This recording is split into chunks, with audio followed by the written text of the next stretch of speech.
Le ministre des Sports et de l'Éducation physique a séjourné une nouvelle fois dans la capitale régionale du Nord. Après la visite d'inspection de mai dernier, Narcisse Moulé-Kombi est revenu à Garoua le week-end dernier dans l'optique de s'assurer que les travaux d'ajustement de certains chantiers, infrastructures sportives et hôtelières avancent selon les recommandations de la Confédération africaine de football et seront livrés dans les délais. À l'occasion de cette nouvelle descente sur le terrain, le président du comité local d'organisation de la CAN 2021 a tenu à vérifier que toutes les recommandations d'amélioration d'infrastructures prescrites dans le site du Nord sont respectées par les entreprises en charge des différents travaux sur le terrain.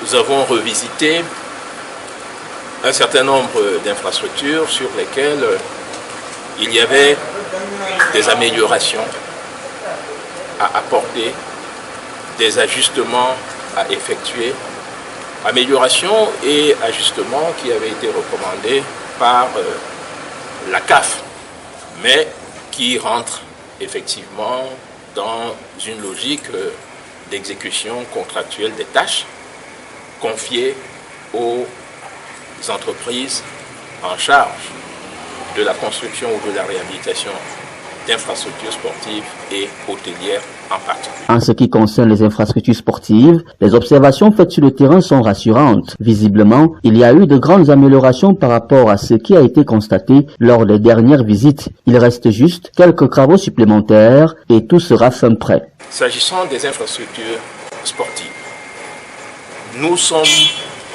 heureux de constater qu'avec le magnifique stade de Roumdé Adja, où nous avons d'ailleurs fait installer tout récemment un dispositif VAR, ce magnifique stade avec son annexe sont complétés par deux terrains d'entraînement, celui de Coton Sport et celui de Sénagès, que nous avons visités et dans lesquels nous avons eu à relever des avancées satisfaisantes par rapport aux dernières recommandations de la CAF.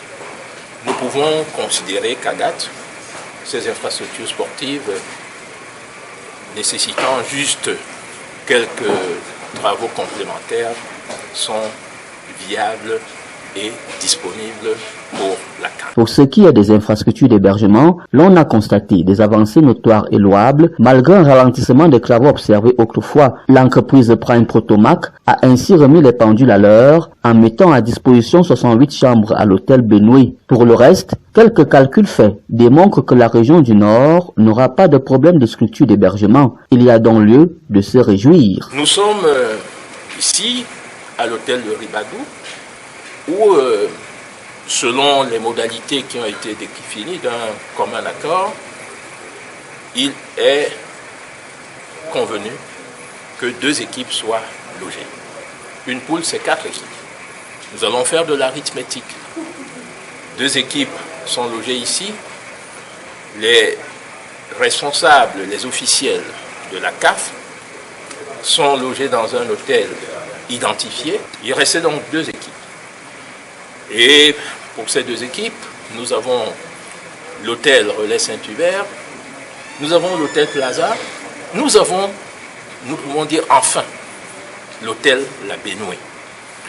Bien sûr, les travaux de l'hôtel La Benoué ont souffert parfois de quelques péripéties, il faut le reconnaître. Mais le plus important, c'est qu'ils soient disponibles à date.